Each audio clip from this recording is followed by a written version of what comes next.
Welcome back to Hardware Unboxed. Today, we're finally getting around to reviewing the Dell S2721DGF, a monitor that many of you guys have been asking us to check out. I did request a review unit from Dell a while back, but it's been radio silent since then, so I went out and bought one from the Dell website, thanks to the help of our Patreon members. If you're ever wondering where your Patreon contributions end up, well, it allows us to buy stuff like this to review. Oh, and Dell, if you are watching this review, shoot me an email because I'd love to check out more Dell and Alienware monitors. So, why has there been so much interest in the S2721DGF? Well, it's hitting the sweet spot right now for PC monitor specifications. 1440p resolution, 165Hz maximum refresh rate, 27-inch size, IPS technology, and 1 millisecond grey-to-grey transition times. This display uses essentially the same panel as LG's 27GL850, and we know how popular that monitor is, and I've recommended it many times on the channel before, so this could be a great alternative that still gives us that nano IPS goodness. But there are a few extra features here working in Dell's favour in comparison to the LG 27GL850. The S2721DGF has a higher maximum refresh rate of 165Hz, while still supporting the same adaptive sync variable refresh features. The box lists this monitor as having AMD FreeSync Premium Pro support, but it also is G-Sync compatible certified, so it works by default with NVIDIA GPUs as well. No need to mess around with settings. The other thing going for the S2721DGF is its price. The 27GL850 has pretty consistently been available for $500 since its launch, and the S2721DGF has the same $500 regular retail price. However, I've regularly found the Dell monitor on sale, at least more often than the 27GL850. Right now it's listed on the Dell website for just $430, although it is out of stock. Here in Australia, I bought mine for under $600 Australian direct from Dell on sale, while the 27GL850 is more like $800, so I think I got a pretty good deal. Naturally, the big question throughout this review will be how the S2721DGF compares relative to the 27GL850, so that will be a big focus of our testing, but before that, here's my thoughts on the design. Dell has gone with a hybrid look that falls between the crazy all-out gamer aesthetic of something like ASUS ROG monitors and the more minimalist stylings you get from brands like LG. I think the monitor looks pretty good from the front, nice and simple and clean with neutral color tones that will allow it to blend in with most setups. On the rear, I'm not sold on the grilled area with LED lighting around the edge. It doesn't look bad, but it's not my favorite design, and outside of that area I think it looks pretty good. All the outer surfaces are basic plastic, so no reason to get excited by the build quality, although there are no obvious issues with the construction like dodgy seams. We do get a full range of motion with the stand as well, which is nice to see, including height and pivot adjustability. I'd expect no less from a more premium monitor, and Dell has delivered that here. For inputs, we are seeing 2 HDMI and 1 DisplayPort. The HDMI ports support up to 144Hz, so to get the full 165Hz on offer, you'll need to be using DisplayPort.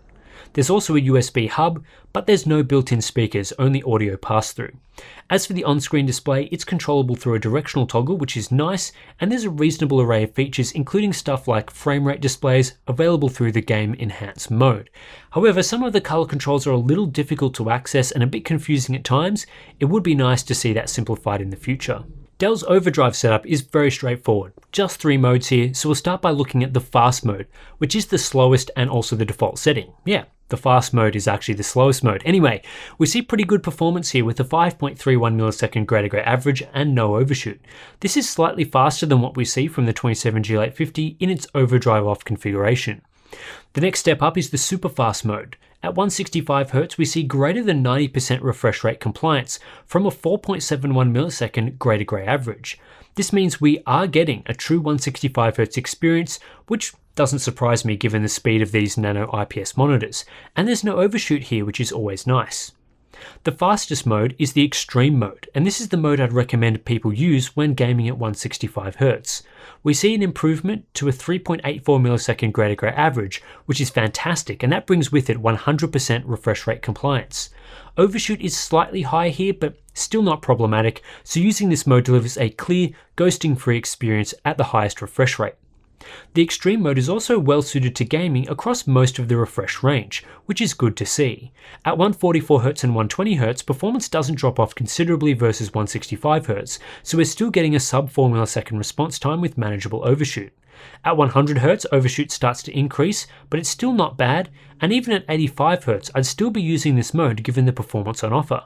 It's only really at 60Hz where the extreme mode struggles to handle this slower refresh rate. At this refresh rate, I drop down the overdrive setting to super fast, which still delivers a sub 5 millisecond response time average, but does so with lower levels of overshoot. And with super fast still delivering a great experience at 165Hz, it's a contender for those that expect to be gaming across a wide range of refresh rates.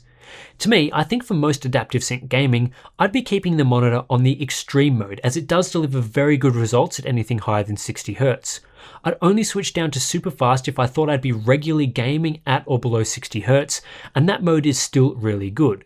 So I'd say the S2721DGF does have a single overdrive mode suitable for variable refresh gaming, the super fast mode, with the extreme mode offering a performance increase if you want it. Dell has done a great job here. Compared to other monitors, looking at the best performance on offer at the highest refresh rate, the S2721DGF and the 27GL850 offer very similar performance. The Dell monitor is slightly faster and does so at a higher refresh rate, giving it an edge, but either option delivers a great gaming experience. And this shows that Dell knows how to handle this LG panel, which wasn't the case for something like the ViewSonic Elite XG270QG, another display using the same panel that unfortunately did not push it to its limits and ended up with slower performance. Other IPS monitors can't keep up here, like the Asus VG27AQ, the VX27582KP MHD from ViewSonic, or the Gigabyte FI27Q. Right now, a well-tuned nano IPS monitor delivers the best performance. When looking at average performance across the refresh range, once again the Dell and LG options deliver essentially the same performance. It seems Dell has either copied how LG runs this panel, or has received great advice from LG's display team on how to handle their nano IPS technology. The end result is that whether you choose the S2721DGF or the 27GL850, you'll be getting largely the same experience. It's in average performance where these high-end 1440p 144 to 165Hz IPS monitors separate themselves from the pack. The S2721DGF is nearly 40% faster than a display like the FI27Q, which has the same refresh range and delivers similar average overshoot. The FI27Q is based on an Innolux panel, and you'll see other Innolux models here, like the ViewSonic and Pixio models, fall behind as well. The VG27AQ, which uses an AU Optronics panel, also falls a bit behind, and that monitor is not great at keeping performance across the refresh range with a single overdrive mode. The S2721DGF has excellent dark level performance, better than any VA monitor I've tested. If dark level smearing is a concern for you and you want the best performance when displaying darker content, getting an IPS panel like this is well worth it. As for refresh rate compliance, both the 27GL850 and S2721DGF offer excellent results. This performance is achieved without pushing the panel all that hard. The average error rate for both the Dell and LG monitors is below 3% at the response time level we've just been showing. This is in contrast to other 1440p displays that often are much closer to the edge of what that panel can achieve. At 60Hz, again, no real difference between the Dell and LG options.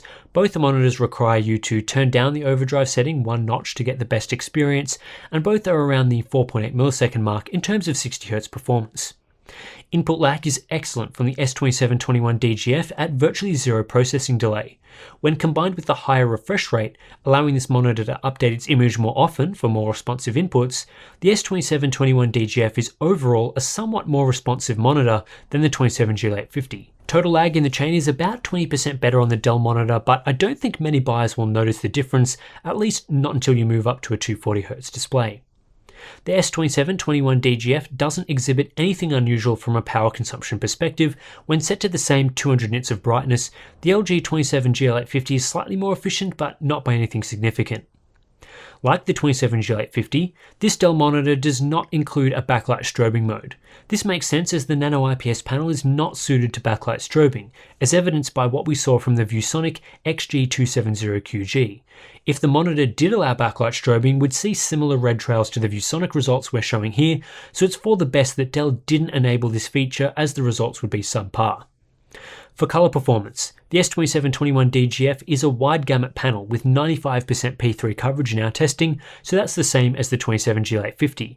Both are advertised as wide gamut monitors, and there's no appreciable difference here because they basically use the same panel, so this is great wide gamut coverage for a gaming monitor that also makes it well suited for color work. In terms of default performance, my S2721DGF unit was better calibrated out of the box than my 27G850, with better adherence to the sRGB gamma curve, a more accurate color temperature. In fact, this Dell monitor is pretty accurate in that regard, as well as lower delta E results. While the S2721DGF doesn't offer perfectly accurate grayscale delta E's, a delta E 2000 average of 2.52 is better than the average gaming monitor result. The only main issue with factory calibration performance is that this monitor ships with an unclamped color gamut, so this is the standard issue we see from wide gamut monitors trying to display sRGB content. You will see oversaturation here. Some people like that and seek out wide gamut displays for this reason, but it's not ideal from an accuracy standpoint. We aren't seeing the worst exhibit of inaccurate colors from a wide gamut monitor, but I wouldn't want to use this monitor in this state for serious color work. While the 27G850 does offer an sRGB mode, which is not great but it does clamp down the color gamut, I don't see a similar option in the S2721DGF's settings menu.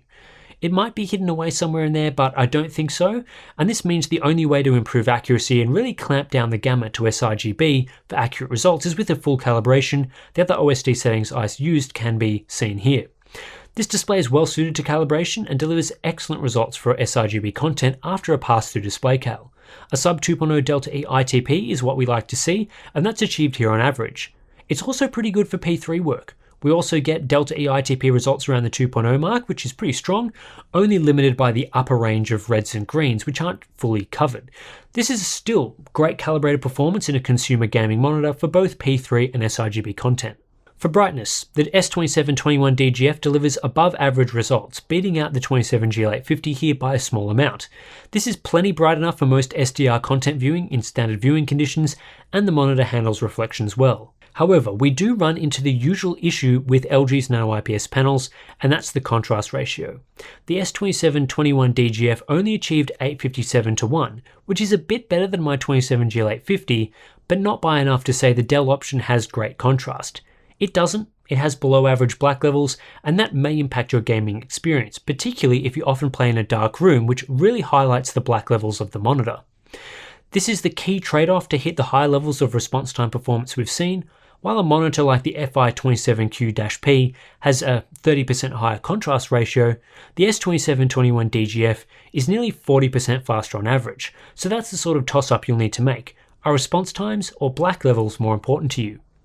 Viewing angles are excellent like with most IPS panels, although this display is particularly excellent in that area.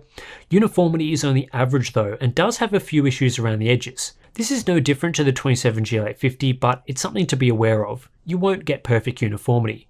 I also did see some IPS glow with my unit, more so than with my 27G850, and I know this has been a complaint with buyers of these LG panels. It does tend to be a bit of a lottery as to whether you get a good or bad unit, so your mileage may vary, but just be aware it can be an issue with these panels. As for HDR, the S2721DGF does come with Display HDR 400 certification. It also, surprisingly, supports local dimming, but there are just 8 edge-lit local dimming zones. In practice, this means there's a lot of haloing around bright objects. The panel also can't get that bright. It does peak at just shy of 500 nits in the HDR mode, but ideally that would be over 600 nits for a good experience. The one area that is decent is the color space support, but in general, this monitor really isn't a true HDR display, and in most cases offers a negligible improvement over SDR. Overall, the Dell S2721DGF is a fantastic monitor and a great alternative to the LG 27G850. Given both monitors use essentially the same panel with the same LG Nano IPS technology, this isn't too much of a surprise, but it's nice to know Dell didn't botch it. In fact, it looks like they paid close attention to how LG recommends people use this display panel and have implemented it in a really competent way. The best thing to discover was that in all our important response time tests, the S2721DGF offers basically identical performance to the 27G850. Overdrive works in a very similar way, performance throughout the refresh range is also very similar, and that means we're getting an excellent gaming experience with rock-solid motion handling. If anything, The S2721DGF is actually slightly better overall, as it can push up to a 165Hz refresh rate, while the 27G850 is just a 144Hz display. The S2721DGF also offers the same great mix of excellent motion handling alongside great color performance. We're getting 95% P3 coverage, outstanding IPS viewing angles, and reasonable factory calibration for grayscale. With the help of a full calibration, this is a great dual-use monitor for gaming and a bit of content creation, image editing, or video playback on the side. As this monitor is very similar to the 27G850, it suffers from the same main downside, which is the contrast ratio. LG have traded black levels to hit high levels of performance, so the contrast ratio ends up below average. Personally, I'd prefer the fast response times over deep blacks, but those that game mostly in the dark might be put off by the contrast and also IPS glow concerns. Based on all of this, I'm changing my go-to high-end 1440p 144Hz monitor recommendation from the LG 27G850 to the Dell S2721DGF. When both monitors are the same price, I'd have the Dell option slightly ahead based on its higher 165Hz refresh rate and a few other minor considerations like factory grayscale calibration. Both are great options, but I feel the S2721DGF is offering just that slight bit more, which is enough to give it the edge. What makes the situation better and easier to recommend the Dell option is that it's actually often the cheaper display. At below $450, this is an absolute steal. There is no doubt this is a better display than something like the Asus TUF Gaming VG27AQ, which is often in that $400 to $450 range. So going for the S2721DGF instead is a no-brainer. So yeah, very impressed with the Dell S2721DGF, and it's no surprise this has been a sought-after display since it launched. I'm sure people that already bought one will be very happy with the results shown off in this video. Anyway, that's it for this monitor review. If you're interested in supporting our testing, you can join up to our Patreon page. Links are in the description below. You'll get access to our ICC profiles, monthly live streams, Discord chat, all that sort of stuff, and you'll help us buy monitors like this for testing. You can also subscribe to get more monitor reviews in your inbox. Thanks for watching, and I'll catch you in the next one.